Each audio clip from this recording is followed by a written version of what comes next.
Boys ক্লাবের কেবিসির নাম আমরা সবসময় শুনি এবং আমার খুব ভালো লাগলো যে এই ক্লাবের মাননীয় সভাপতি একজন বিদ্বান ব্যক্তি এবং আপনাদের এখানে অনেককে দেখছি।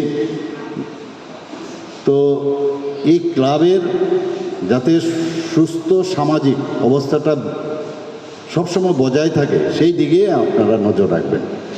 আমরা অনেক সময় কী করি, ক্লাবের মধ্যে আমরা জড়িত হতে চাই না। আমরা বলি যে আর এটা আমার কাজ নাই, কিছু ব্যক্তি আছে তাদের কাজ, এটা যেন না হয়। আমরা সবাই এই ক্লাব মানে আমার এই যে বাড়ি আছে, আমার যে এখানে আমরা যে জায়গায় থাকি, এই বাড়িতে এখানে যদি সহাবস্থান থাকে, যদি শান্তি সম্প্রীতি থাকে, তো আমারও তো কন্ট্রিবিউশন দরকার।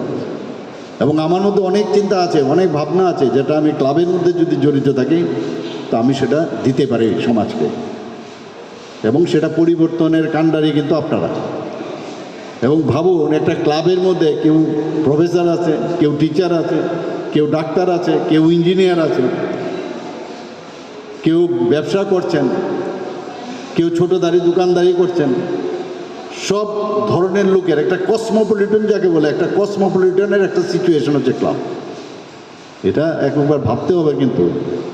এবং সবাই কিন্তু সব ধরনের সবভাবে তার যে এক্সপার্টাইজ আছে, সে যে কাজে জড়িত আছে তার কিন্তু সেটা আপনাদের কাছে দিতে পারে। এর জন্য সবাইকে নিয়ে চলে। আর আজকাল সংহতি ক্লাবে তো আমি প্রায়ই যাই, আপনাদের মাননীয় বিধায়কের সেখানে, উনি এখনও ওখানের সেক্রেটারি। তো ওখানে আমি দেখলাম মেয়েদের, বেশি করে মেয়েদের, ওরা পুজো টুজো সব চালায় ওরা। তো মেয়েরা যত, মহিলারা যত বেশি ক্লাবের সাথে যুক্ত হবে, তাহলে বোঝা যাবে সেই এরিয়ার অবস্থাটা কি। আমি আশা করি যে আপনাদের এই রক্তদান শিবির